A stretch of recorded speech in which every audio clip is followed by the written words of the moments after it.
it's easy for me to be complacent because I think that I have got the backing of God.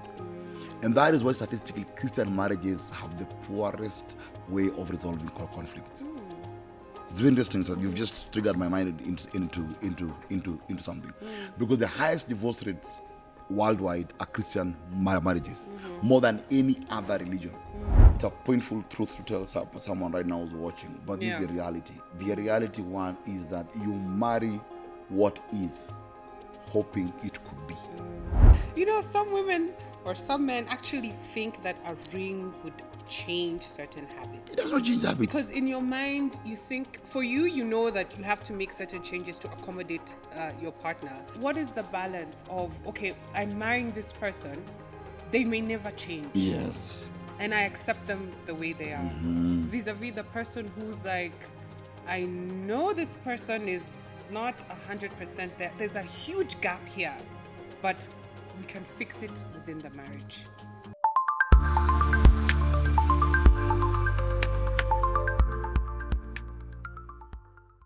Hello. Welcome, Mrs. Salamba.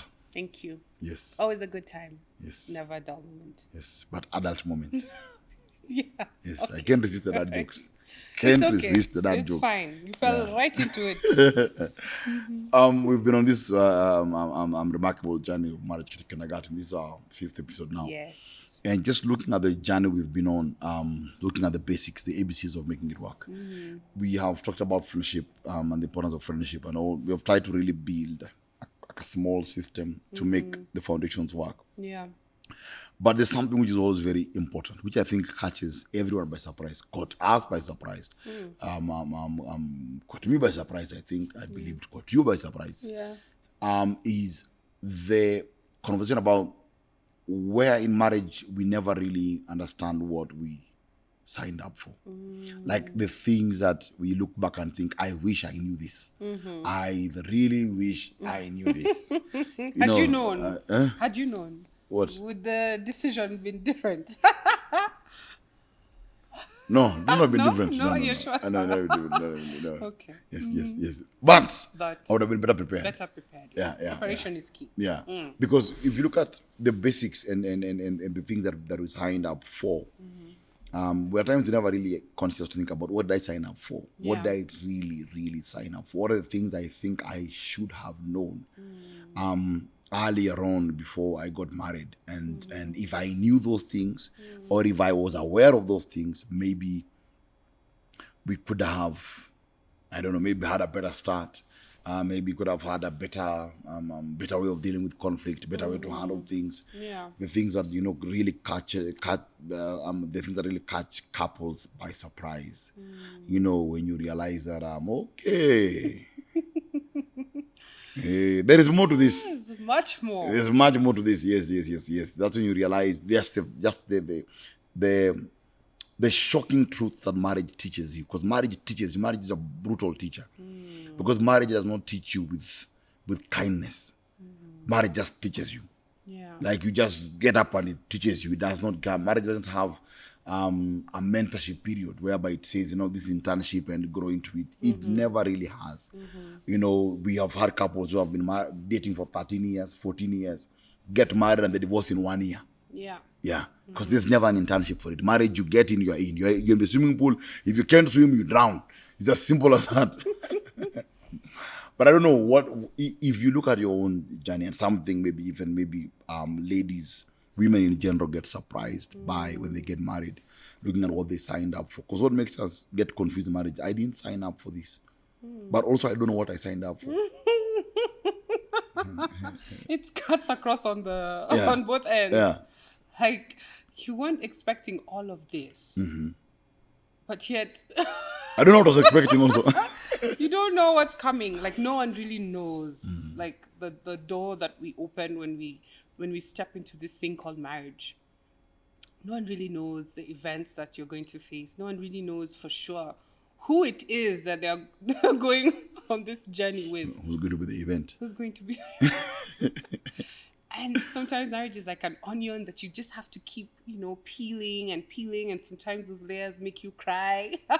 Sometimes you have the goggles to, repel the spray as it comes. Sometimes you get used to just peeling those layers. Sometimes you're just strong enough and you're like, okay, let's just keep going. Let's keep going. We're getting to the core. We're getting to the core. And there's so many layers to it, and it never ends. It just never ends. The amount of work, the amount of learning, the amount of exposure, the different experience, the different stages that each person is going through. It's like it's like you're in this journey. You don't know where it's going to end. You're just trying to make the best memories and moments as you journey together. One thing for me that I was not expecting, or maybe consciously not thinking about Okay. before we got married. And then we got married and I was like, wow, it's just how different we are. You know, when you're in that courtship stage, you're always looking for how to tick the boxes. You know, we like the same movies, we like the same kind of food, we like to hang out in the same places. You know, our vision is like similar. We both love the Lord, like, you know, those. But then you just don't notice how different this person that was like literally your best friend before you got married. Now you're together, you're not going anywhere, he's not going anywhere. And he's just different. He's not as similar to you as you thought. And that was a huge slap for me in marriage, to come to the place and realize that we're similar in very many areas, but in some very critical spaces that I was not looking, we are totally different. It's funny you're saying places where you are not looking, and I'm just I have laughter in my spirit. It's because I've just thought about when you meet someone for the first time and you begin asking them questions like, okay, so what do you like? Oh, I love action movies. Oh, I like thrillers. Oh, you love thrillers. Have you watched this movie? Oh, I've watched that movie. Oh, do you like it kind of? I like this kind of music. Oh, you know, nowadays there are a few things added. Oh, I'm a foodie, you know, and all those things. We'll throw those funny things. I'm just laughing at the fact that when you get married, you realize actually that those things were so irrelevant. So superficial. Because why I like food is different from why you like food. But we both like food. But why we like it is very different. Why I like a particular movie is different from why you like it. But I'm just looking at just how those questions would go about when you meet someone for the first time. So what do you like? Oh, I like this. Oh, you know,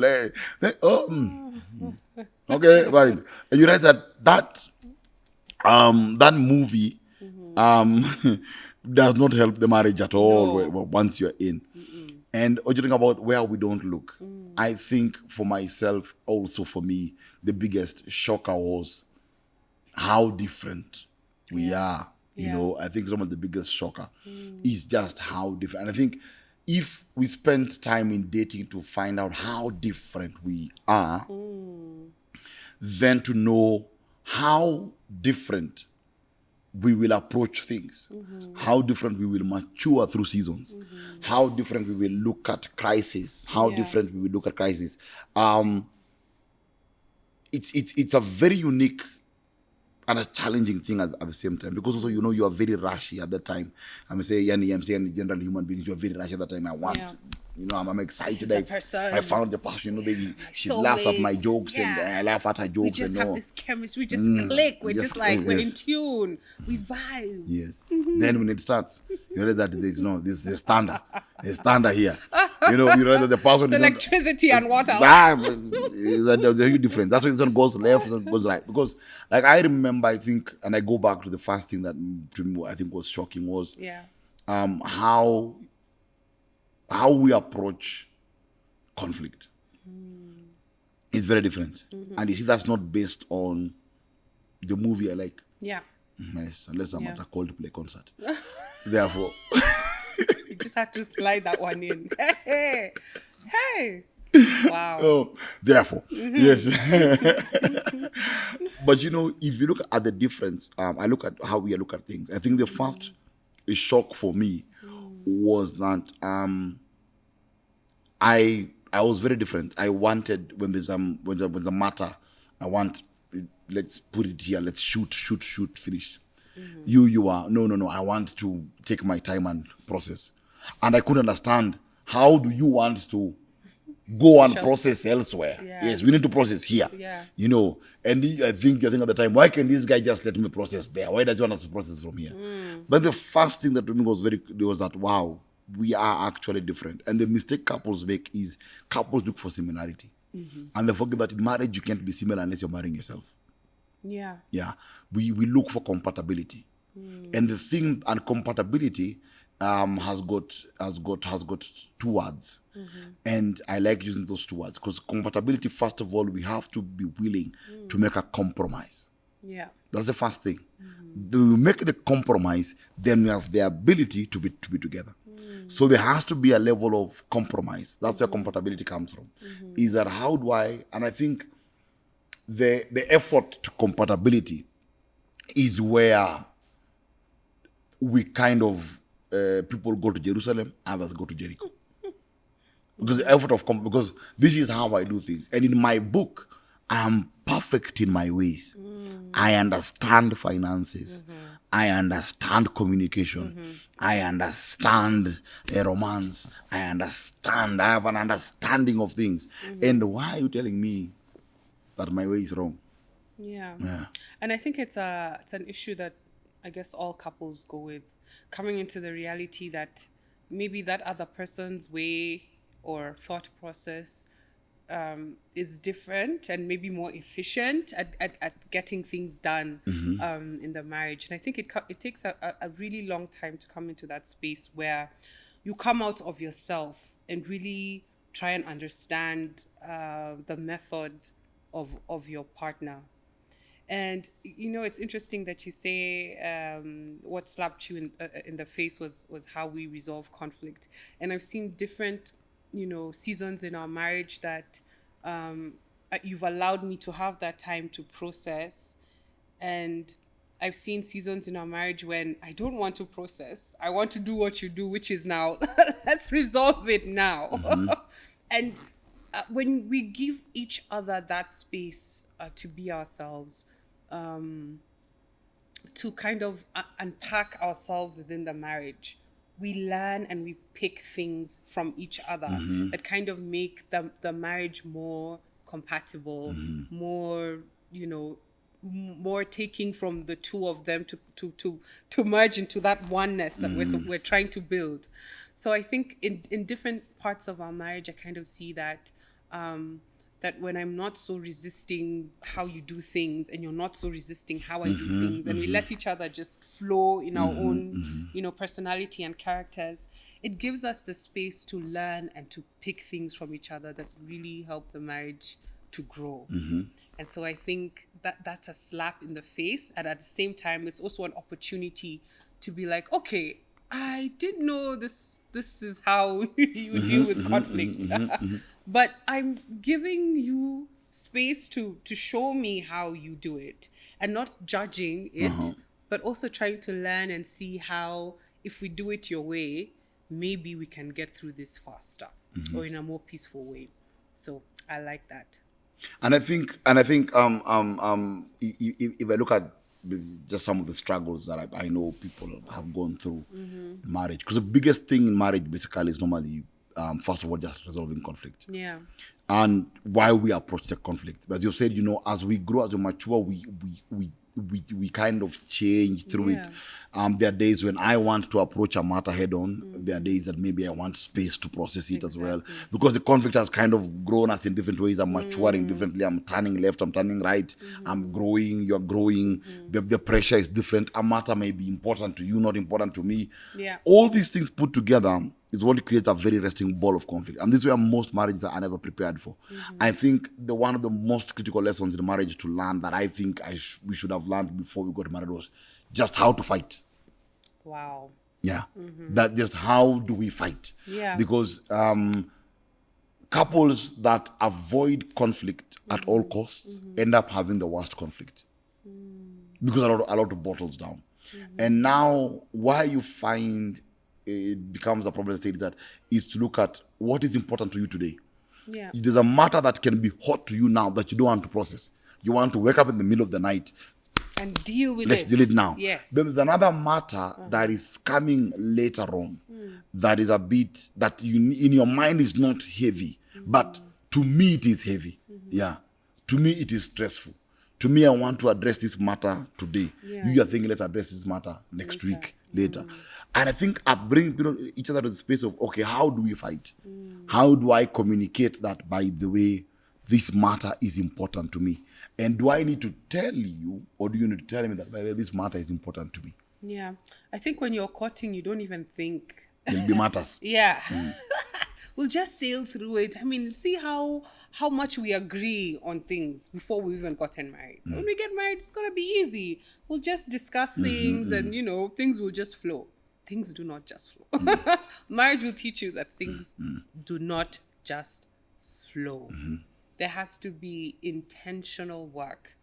I think that's another thing that I learned in the marriage, that how the excitement is there, the love is there, the adrenaline, it's still there. Okay, thank you. I almost went for counseling. No, don't go for counseling. I love it. And then when you're courting, and then you're in the marriage, and then you don't know that you need to put in more intentionality. You need to put in more time. You need to put in more investment. You need to put in more emotions. You need to put in more patience and understanding, and things just don't flow, And I really fear for those people who are told, like, this is your wife or this is your husband, you just think like, oh, because it's an instruction from God, everything is just gonna be, In fact, it was gonna be great, but it's not. those are the most dangerous ones. Yeah. And the stories are coming up. And I've just thought about something. Those are the Yeah. most dangerous ones, because it's easy for me to be complacent because I think that I have got the backing of God. And that is why statistically Christian marriages have the poorest way of resolving conflicts. It's very interesting. So you've just triggered my mind into something. Because the highest divorce rates worldwide are Christian marriages, more than any other religion. Yeah.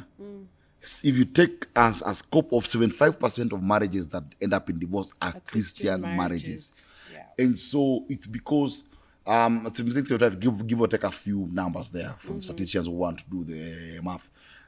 You're saying something very beautiful, which is that how you said that, okay, because the Lord said that you are mine, or I'm yours, or whatever, because God gave the green light, therefore it means that the Lord will come with the software for it, and He the will Lord will sustain. He will literally put your hand in my hand. Yes. He will literally give us the words to tell give each us other. the right words. Yes, the Lord shall give us the romance that we need. No.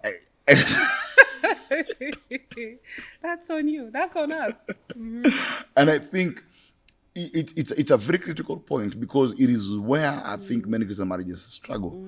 It is where marriages of those who are very deep, you find that someone has a very strong relationship with God, but the marriage is struggling. Yeah. If you go to church, many people in church are praying for their marriages, but they're in church. It's a very strange truth. It's because of that part of, now let's take that one. Put that aside. This is the Christian marriage. Then take what we used to call arranged marriages. Yeah. And look at the success rate for arranged They have higher success. They have a higher success rate because they have no room for complacency. Gotta work. Yeah.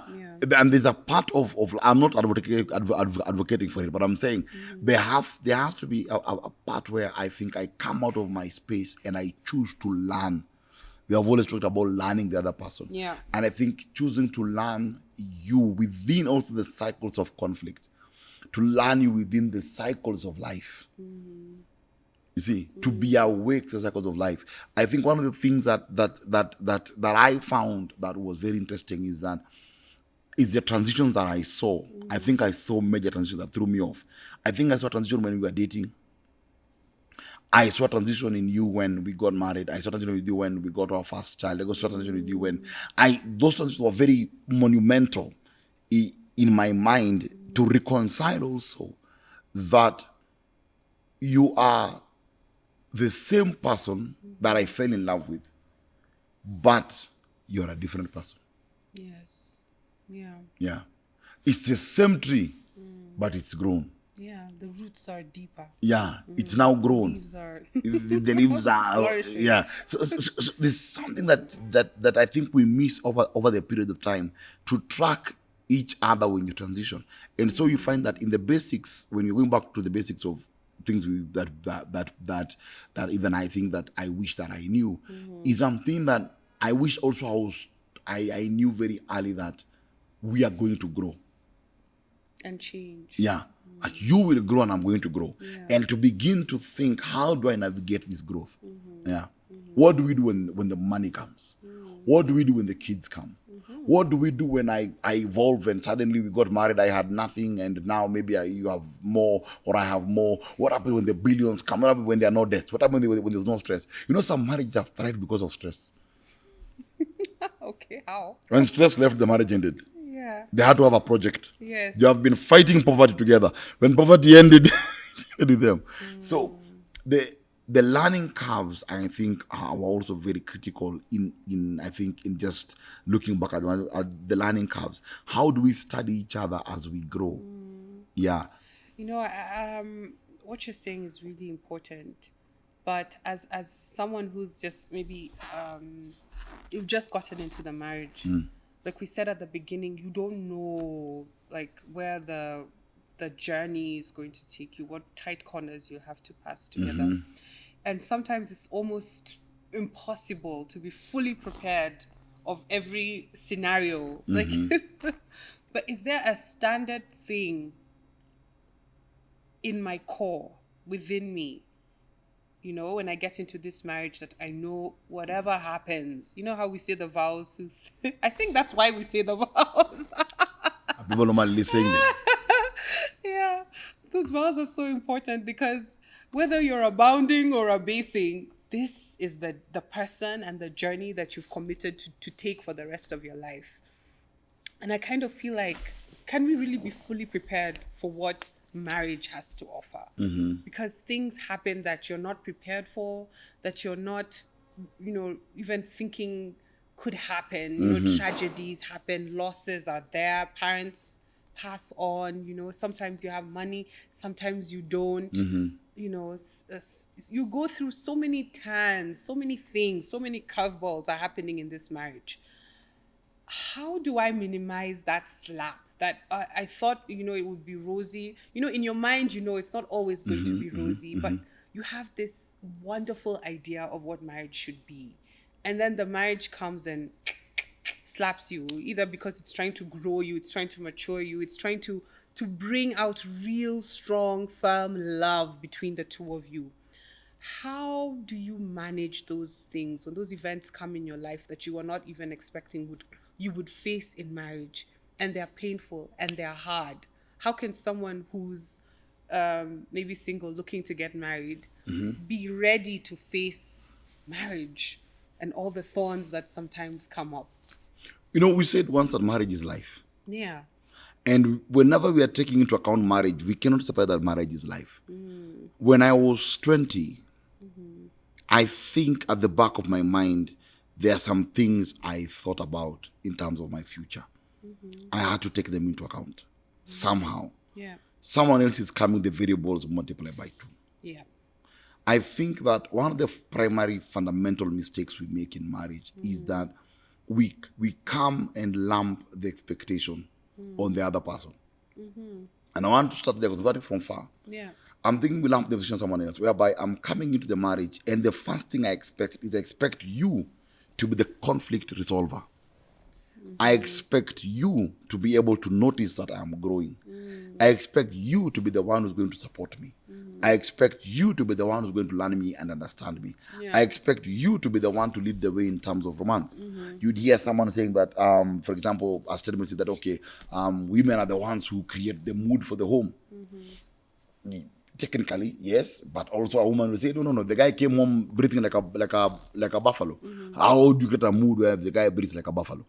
You see, so I think in my view, and I look at us, and I'm saying this for the viewers to know that it has not been perfect. It's still not perfect. It will never be perfect. Yeah, but I'm thinking that the first thing is that I lump the expectation on the other person, and so I bring my expectation of marriage, and I expected you To to fulfill it. fulfill my expectation of And I marriage. don't even know what that expectation is. I don't even know if that expectation has been put on me. It's Yeah. required of me to fulfill. Yeah, because again, my expectations are coming from what? Your Are wounds. coming from my traumas. You see, when I marry you and I'm seeing my mother's marriage with my father in you, and I'm seeing how my mom used to treat my father, I'm coming to the marriage with a very wrong expectation. But it is there. Yeah. I saw my mother do some things. You come thinking of, because it's always two things. Marriage is based on two very funny anchors. It's always based on what your parents were or what they were not. Interesting. Those two things. What they were, what they were not. So my father was 1, 2, 3, 4. So I marry you like my dad was this, my dad was this, my dad was this. It was what your father was. Then within that, there's what your father was not. That also comes with you. That's a package. So it's what your father was, what your father was not. The primary expectations I have is you have the expectation of me to be what your father was not, but at the same time to be what your father was. The good things. Yes. Yeah. And they all came in one man in one package. Yeah. But now I have to pull out those things. It comes up with what? What your father was or what your father was not. What your mother was, what your mother was not. What your family was, what your family was not. All those things anchor a lot of things. It's what determines who you get married to. You think, okay, but even though I'm getting married, what do my friends say? Why do you think we want expensive weddings? The show. It's a show. The expensive wedding comes to the fact that I want people to see. I want to see that I chose well. I chose well. Yeah. That's why we had all these things. People want to choose colors and what. I mean, when our parents were getting married, it was just to get a hall. I'm serious. You know, we used to go for a wedding, unafanya wedding upstairs, kwa kanisa, you go to a hall downstairs, you eat reception, guys, go home. It's done. Now we have to think destination weddings. We have to think all those things. We have to look for all these fancy things and fancy names. Because it is always what my parents were and what they were not. So the first thing is that I'm not getting married for me. So I've not gotten married to a woman doesn't marry a man or a man doesn't marry a woman saying, but this is the person I've married, what I've signed up for. Yeah. I've married this man. I have an understanding of the man that I have married. And the critical question I'll ask you, you answered behalf of other women, is that looking at everything, a person should be able to say, okay, fine, this is the person I'm getting married to. What if they never get money? Yeah. What if the day we say I do is as good as it gets? You see? What if it's as good as it gets? What if this man I have married will never be as responsible as my father? Wow. Yeah. So two things are coming up for me then when I think of, as a woman being in the courtship stage, is to try and understand the person who has asked me, hopefully, to marry them. Like, to really understand them, beyond the what's your favorite color, what do you like to do in your free time, why you like this certain movies. Why do you like those movies? Why do you like to spend time, playing tennis? Why do you like to eat a certain food? Like, to really go into the analysis of why is this person the way they are? The why of the why. The why of the why. And not just take, the superficial answers that we all like to do as we're dating, which are good. I mean, it's fun to get to know someone on that level. But really to take a step back and look at the person, to understand their family background, to understand their expectations. We have a common understanding that we're coming into marriage and we don't know what it's going to present us. But what is our expectation? What is our dream? And what are we willing? You're asking them, you're finding out from them, what are they willing to put into the marriage to make it that thing that they're envisioning that marriage to be. And these are questions that we need to answer during that courtship stage. As we're having the dates, we're having the coffees, we're having all that hangout time, we're preparing for the wedding. Even before we get to the stage where we're looking for service providers, there's those core questions that we have answers to, questions that really matter within the marriage, that will help us through that transition. When you're both of you inside the house and you're like, how much money did you spend last week? I was like, I just spent $5,000. And you're like, no, I mean, we didn't discuss this. We didn't discuss how we're going to budget, how we're going to run the home, who will do what. So for me as a woman, I feel like we really need to take the time, in as much as, he's the one in society, the man is the one who's chasing you, you're on top of the world. You're like this flower that's just being taken care of. Take a moment to take care of yourself and really understand, what is this man presenting to me?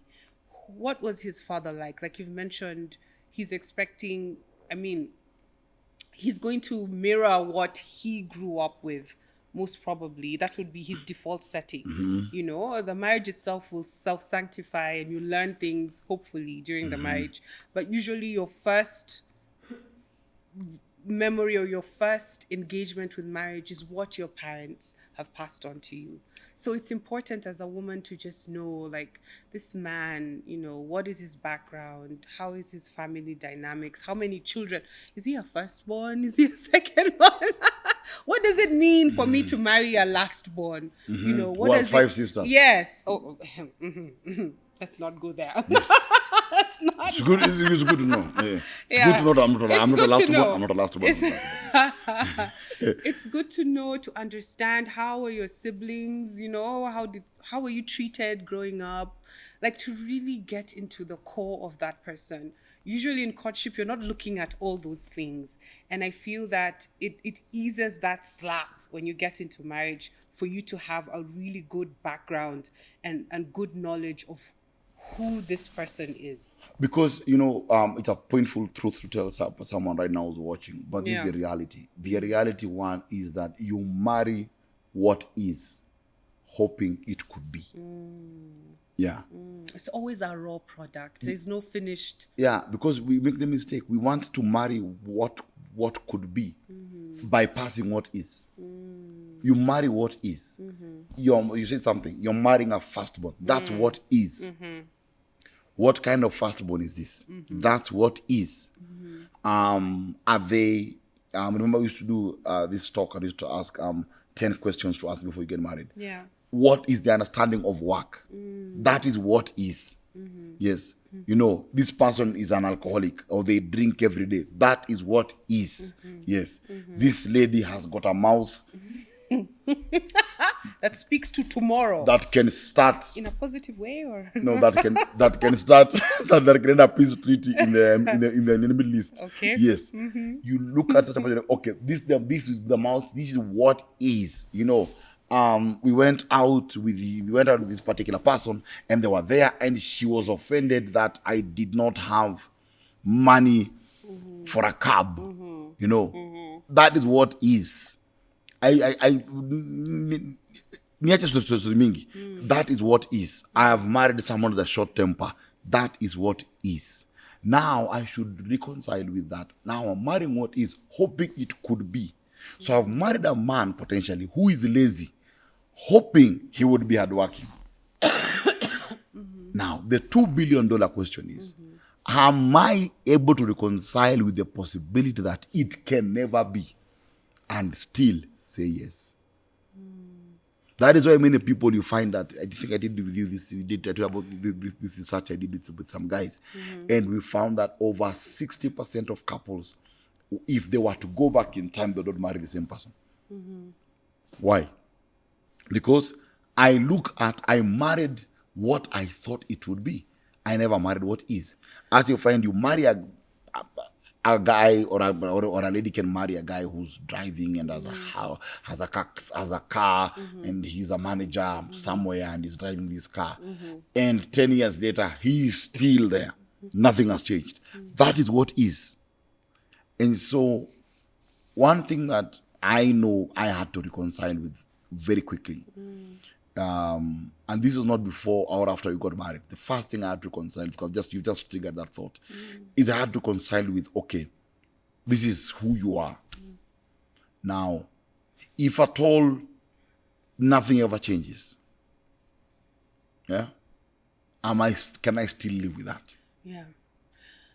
When you say that, I'm also thinking about those of us who come into marriage having seen all the flaws and the red flags and believing that after the marriage, the person will change or they will help the person to change. So, Abraham, yeah, you want hope against hope. hope against hope. So there's those two. What is the balance of, okay, I'm marrying this person, they may never change. Yes. And I accept them the way they are. Vis-a-vis the person who's like, I know this person is not 100% there. There's a huge gap here, but we can fix it within the marriage. You're both in the same WhatsApp group. Yeah. How so? You're both in the same WhatsApp. What is the balance? What is the... You both go to the casino and roll the dice. Aren't you always rolling the dice? Because you'd rather start from the place of, if this never changes. I'll give an example. Whenever I deal with a couple that has an affair, I normally tell them this before we start healing the marriage. I tell them, reconcile with point number one. Yeah. What if the person who cheated never changes? If Can you they live are with that? Continually... Can you live with that? And people tell me, No. I'm not going anywhere. Wow. I'm not going anywhere. Real life. Sitoki hapa. Hapa. Okay. Yes. Wow. There are those that know we're going all the way. Then there are those who are like, no. If it doesn't change, then she or she doesn't change, then we are done. And so you have to understand that there are people who will not. So I always ask, if this person never changes, again in marriage counseling, what's the biggest question in the room? If someone comes and says, okay, fine, my wife, blah, blah, blah, blah, blah, blah. Okay, good. You've come to the doctor. Good. Okay, I've got all my equipment for surgery. Yeah. I've got the knives and everything. I'm ready to do this plastic surgery. But what if the medicine doesn't work? Yeah. Will you stay or will you walk away? That is normally the hardest question for people to answer. It's a very difficult question to answer. Because when you answer that question, then you are able to now look at what you signed up for. This is what I signed up for. It brings you into the marriage. This is what I signed up for. You're in it now. Yes. You roll up the sleeves, you're like, okay. Yeah. I mean, if you came and we got married and you find I sleep until 11:30. Yes. Or you call me in the morning at 8, you're going to work. You call me in the morning. Hi, baby, how are you? I'm just waking up now. Yes. You call me at 11, I'm just waking up now. I spend the whole day playing in the pool. Why in God's name do you think that putting a ring on the finger will break that spell? You know, some women or some men actually think that a ring would change certain habits. It does not change habits. Because in your mind, you think, for you, you know that you have to make certain changes to accommodate your partner. And you automatically feel that they would also make those adjustments to accommodate you. But we both know. Oh, it's never in the fine print. It's never in the fine print. The fine print tells you potentially as is where is basis. As is where is basis. If you're too take the way they are. That's when you say I do, you're not saying I do to potential. You're saying I do to now. This is who you are today. Now, I believe that maybe we grow and we will change for the betterment of the marriage, for the betterment of life. Yes. But if at all we never change, wow. If at all this person remains the way they were, Wow. am I okay with it? If a lady marries a man who has less income, she has to reconcile the reality. He might never get more income than her. And she must get married knowing that this is what I signed up for. It's as good as it gets. As good as it. Don't put the guy pressure to be a billionaire tomorrow. Yeah. The guy was okay earning whatever he was earning without you in his life. Now you've come into his life. You're making this. You're trying to put a Ferrari engine. Yeah. Yes, on a motorbike. Yeah. It will not go. No. It will blow. So you look and think, this is the reality. Now, what am I supposed to do? is to now look at, go back to the basics. Why did I say yes? Why did I say yes? I didn't say yes because you were earning more or you're earning less. No. The same thing, people get married. You get married to someone, they never have, you go married to someone without a child. Yeah. First thing I tell couples is breathe in, breathe out. What if you never get children? Will that change anything? Yeah, the real question. Will that change anything? Then I'm okay. We won't get fight because we didn't marry children. Then I'm okay with it. You know, if a man marries a woman who I mean, and I see men making this mistake. A man marries a woman, says I want to get a wife from the village. Gets a wife from the village, he comes to Nairobi, then the guy begins to make money, then now he starts leaving the wife for the village, saying that I want a wife who's sophisticated. No. You got one from the village, you have to be ready. Yeah. Yes. If she akata tu akisema mimi ndaka vile niko tu, msiniweke pressure. Yes. That's what you signed up for. You signed up for someone who has a mouth that can tear up a whole city. Yes. You signed up for that one. Reconcile with it. I had a man who told me this many years ago. Very remarkable gentleman. Told me when I was proposing to my wife, I was well aware. Yeah. I was marrying a woman who's going to give me difficulty. Wow. And I was ready for it. You know, the ready that you have when you're courting is not the same ready that you have maybe 10 years after experiencing that same difficulty. You really need to understand what you signed up for. What you're signing up for. It never really changes. I hear guys saying, "Oh, you know, I mean, I had a gentleman who told me once, you know, my wife, I married her, you know, and she doesn't, you know, she doesn't work or doesn't want to work or whatever." The thing is that if you looked back, you'd realize that this is what she signed up. I signed up for this. I signed up for a wife who never wanted to work. And that's it. That's what I signed up for. And of course, it may, right now where I am in life, I have grown. Yeah. And in my growth, I've grown and I want someone who can do 1, 2, 3. But I must reconcile that as I have grown, we have not grown. And part of my growing is to accommodate your lack of growth.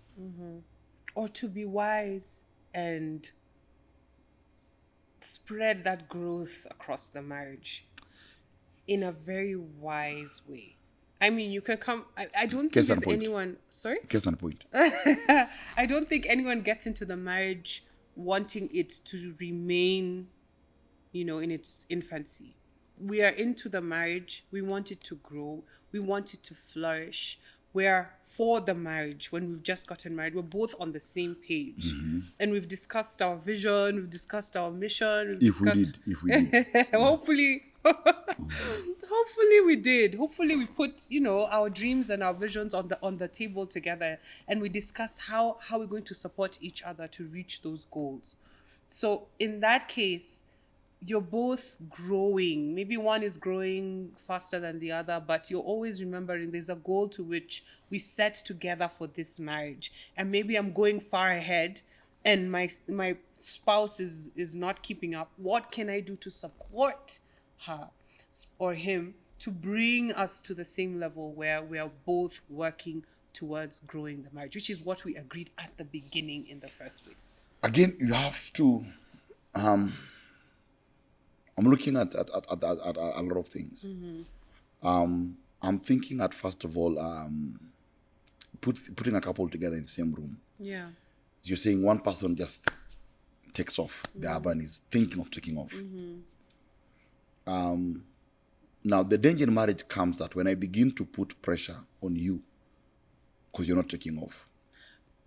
But you see, the pressure is not there because we both discussed what we wanted together for the marriage. Let's think of a couple that did not discuss. Okay, well, that's a different scenario, and that's the usual scenario. That's the usual one, yeah.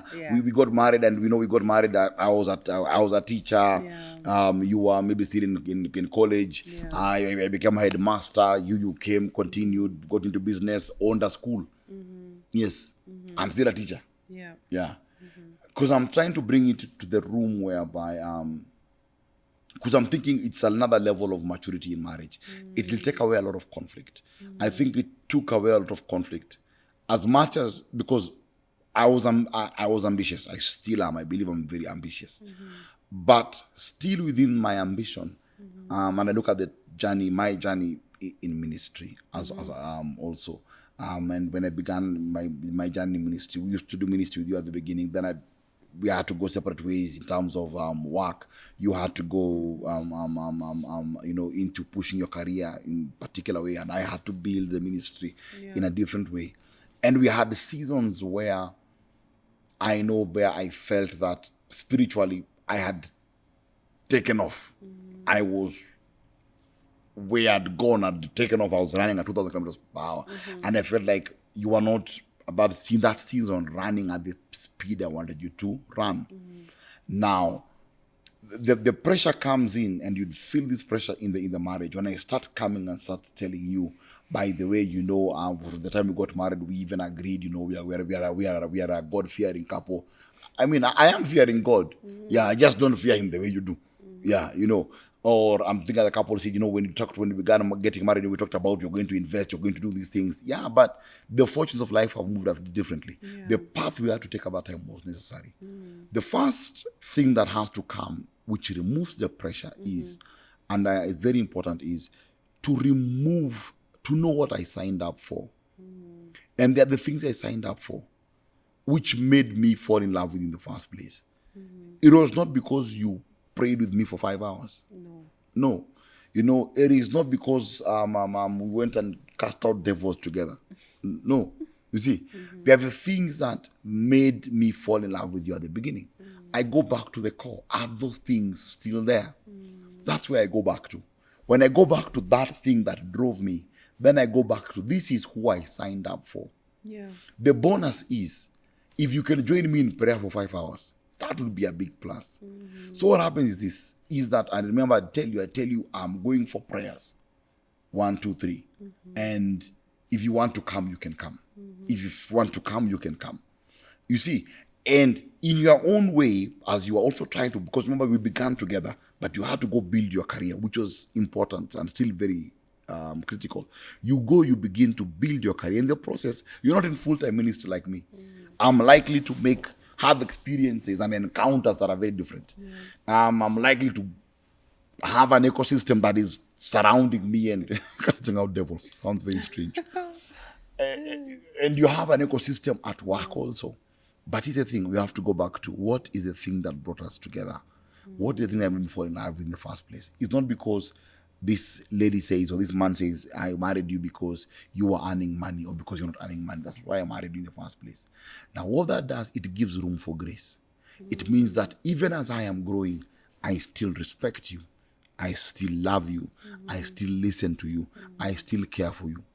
In the process, what happens? You will feel and think, no, I think I want to grow. I think I want to improve. I think I want to go back to school. I think I want to try something. I think there's something I want. Or I can tell you honestly, me Okwere too, even though you send me to sell water in the middle of the Sahara Desert, that business will fail. I have no business skills in my bone. Whatsoever. I cannot have whatsoever. What I can do is I can pray for you to succeed in business. That is my grace. Yes. Yeah. But this other one, I go sell, no matter where you put me, get me people with no shoes. I sell them shoes, I will not sell. The business will actually fall. What happens is that now I'm in a place whereby, and you're looking at me, you're not pressuring me. You're calling me higher, yes. You're telling me, I know you can do it, try. But when I fail, you don't start telling people in chamas, huyu jamani mfungilia biashara tano ataizana nayo. Analalanga tu kwa nyumba. His work is just to eat, sleep. Nothing else he does. It's toothpick and groundnuts. Wow. Anyway, therefore, you see, or I say, no, my wife is not getting anything. No. I still have grace. I still show respect because I'm saying, so what happens then? Over time, we sit and no, I think I want to join you. I want to join a part in your life I don't feel I'm in. Or I want to join this part of you. I want to grow like this. You start growing in your own pace. I respect your pace. Yeah. I respect your speed. I don't pressure you. I don't pressure you to do what I do. If you have been in business and a woman is succeeding, you're not pressuring me to be successful in business as you. Yeah. I don't have the skill. But now, if I'm at peace, and you're my friend, and the marriage is still working, I come and tell you, okay, babe, you want me to be a businessman. Me, you sikupewa. I have other gifts. Yeah. Yes. Yeah. I have other gifts. I have other gifts, yes. The other gifts God give. That is not one of them. I was going to say something else, but it's not right. So yes, you could see it coming. Yeah. So as you're saying, where is it? I think it's just the grace of if this is as good as it gets, can I still love you? Yeah. If this is as good as it gets. Therefore, we won't come to a place in the marriage where I'm putting you under pressure and we are fighting over things. We are fighting because I'm fighting with you in the middle of the night. I'm telling you, wake up. Yes, the Holy Spirit is speaking and you can't hear him. Wake up. Listen to the Holy Ghost. He's here right now. Why can you wake up? Disaster. Yeah, you wake up. Other men are building houses. You are here. What are you doing? Yeah. You see, now it becomes tension. You've realized, no, this is the hand that I was dealt. I was dealt with a spouse that is like this. I accepted them, they're like this. If they grow to that which I want, but are they still on the core, my spouse? Now I can live with that. And I'll live with that. I think that's really important. And you've put it really well, that those things that you identify, that the reason why you married that person should be the core throughout the marriage. So you always have the base to go back and remember. It was not because, they earned a certain amount or they had a car or they were financially, stable.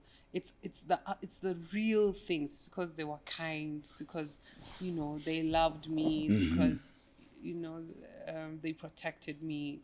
Just those core things in them that no one can take away from them. It's their character, it's their personality, it's inbuilt.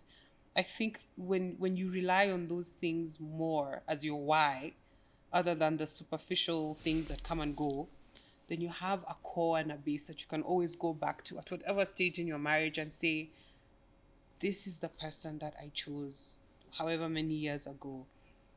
And that person is still there. He's still there. She's still there. And because of this reason, I'm staying. I'm sticking it out. One thing that I remember was a huge slap in the face when we got married. Right after courtship was like, maybe we have a disagreement, and I can't get away from you. We're just in the same house. You'll go to work and come back, and I just have to face you. Like, that's marriage. That's marriage. You can't block your spouse. You can't block them. There's no amount of stonewalling, amount of they're just there. They're just they're just there. And I think for those of us who had like maybe an avoidant attachment, it's a huge learning process in that the cause of the conflict is there. And you cannot turn it off. You cannot, go back to your parents' house. I mean, some people do. Some people can. You can't turn it off. You can't, go away. You still have to come back to the base and resolve whatever issue you had. And I think that was a huge slap in the face for me. I was like, this man is not going anywhere. Like, he's here. We have to do this tomorrow. I can't get away. He's not going anywhere. So we have to resolve this issue. I think that was a huge one for me when we just got married. I think I'm looking at our whole journey. I'm trying to compare other couples that I've seen. We've talked about many things. Talked about money. Talked about all those things. Yeah. I think one of the things that was very important as well. Is I learned very quick. I think it was a huge slap on the face that you want me just to be me. And I think at times men we put ourselves in a position where we are over trying. And as we over try, we over fail. Yeah. And I think reconciling with I don't have to over try. I don't have to over try that. I can actually say I'm tired. Yeah. I can actually say I don't know what to do. I think to me was something that I didn't hear men around me say happens in their marriages. I mean, I'm going to a positive slap. It's a positive slap. Yes. a positive slap, that I didn't realize that it was possible, because I had many men going back, you know what, I can tell my wife this. I can tell my wife this, die with it. And I think one of the most interesting things, because I realized that because you find that even a couple in marriage, when that a spouse is trying hard to prove to the other partner that they are able, that they are working, that they can do it, that they can succeed. They're ticking the boxes. I'm doing it. I'm doing. In fact, take for me another loan for 4 million. I can do. Getting another loan for 3 million. Another one for 6 million. And then I've taken on for that. Nothing. I've seen nothing, because it's trying to prove a point. But that's I've tried and I can't. And I think one of the difficult slaps in the face was to realize that I actually can build a marriage that I can come and say, I'm afraid. I don't know what to do. I think, to me, that was the most refreshing thing, because it kind of taught me that I can be Superman, yes, but there are times when I can accept and say, today I can be Clark Kent. And I think that is one of the hugest things that I think, when I was being told by other men about marriage, I never knew that it was possible to come and tell you, okay, by the way, here, I don't think I can do it, or I don't think I am able to anymore. I don't think I can. I don't think, and just being able to accept where I am unable to go beyond, to accept where I am weak, where I'm fatigued, where I'm exhausted, where I am incapable. Because as a man, I'm saying this because men, we struggle with that. Men, we struggle with inadequacy. We struggle with that a lot. And I think my fears, of course, were that if I'm inadequate, then it won't work. If I can't have the money now, if I don't have the breakthrough now, if I don't have this now, then this will not work. Then I came to realize, no, actually, it can work if I come to the table and say, okay, by the way, it's not working. Yeah, a guy who comes and tells the wife, okay, fine, you know what, I've tried everything. I've tried that business, it failed. I've tried that, it failed. I think now, let me just support you. Let me be your chauffeur. I'll drop you to the meetings and keep quiet. And I'll pray for you. So I think that was a very interesting thing that I learned, and I had to keep on learning. But after that, I remembered something about just the differences that are there, which is very interesting. Is that one of the key differences that I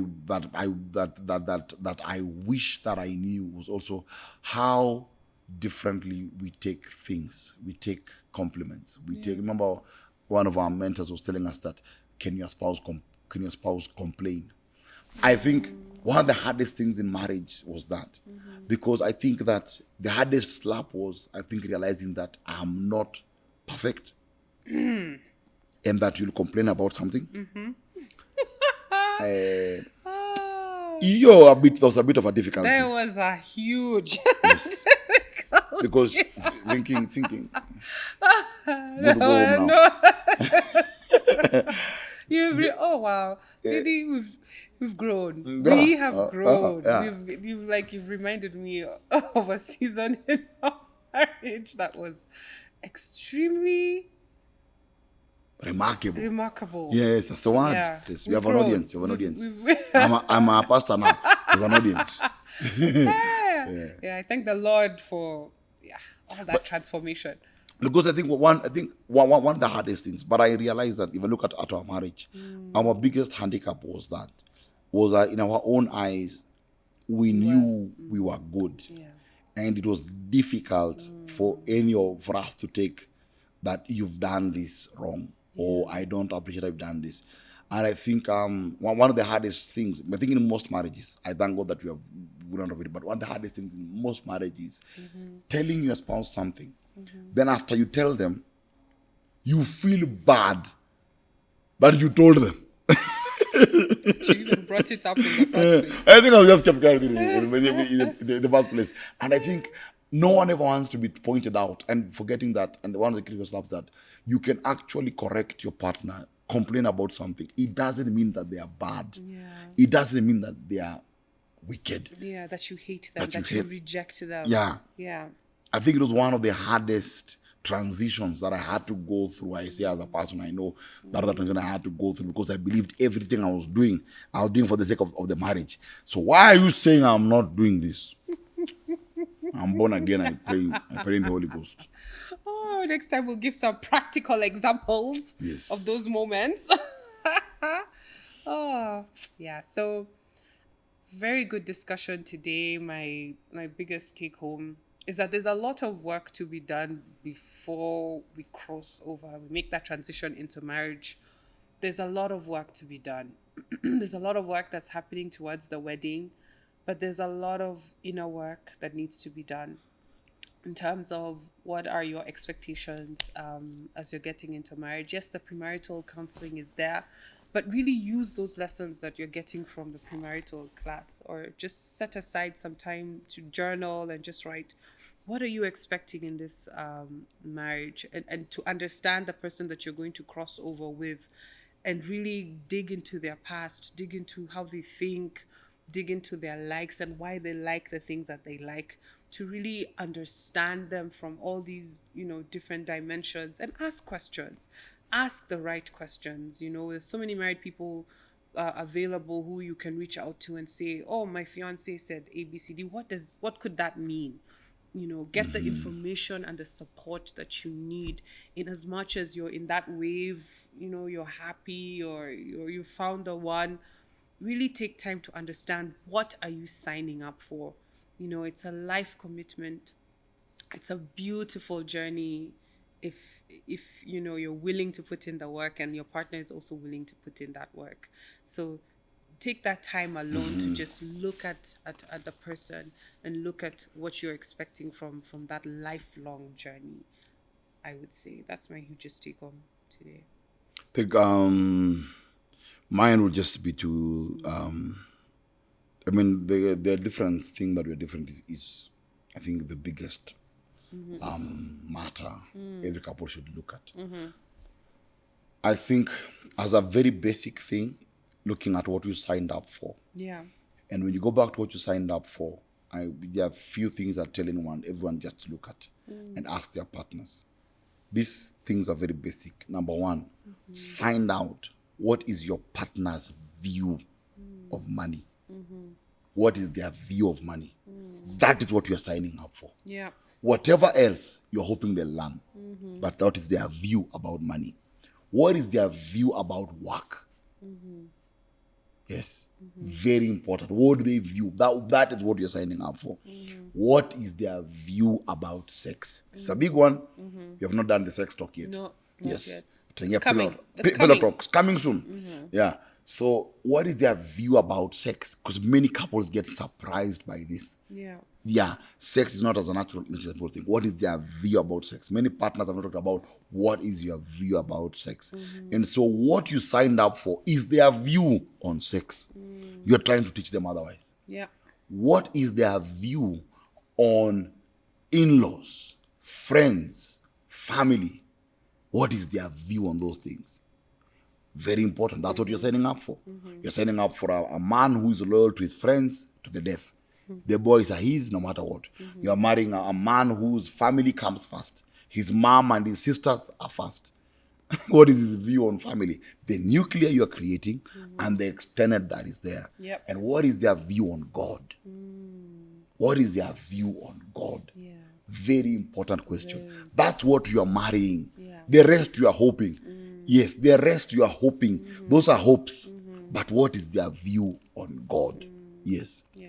I think if you can ask those questions and find out there, even you're married already, ask the question, what's your view on this? Yeah, what's your view about this? Those are the areas people fight about. Yeah. Yeah. If you get the clarity of the view, that's what you signed up for. Anything else is bonus. Yes. Tell of who said that she got married, sex is for children. Wow. Yes. Had sex 14 times with the husband. They have 13 children. Wow. On record. That is marriage kindergarten. Do join us for the next episode. Please remember to like, comment, and subscribe. We're looking forward to catching up with you next time. Stay blessed. I'm Victor Salamba. And I'm Salamba. And this has been Marriage Kindergarten. The ABCs of making it work.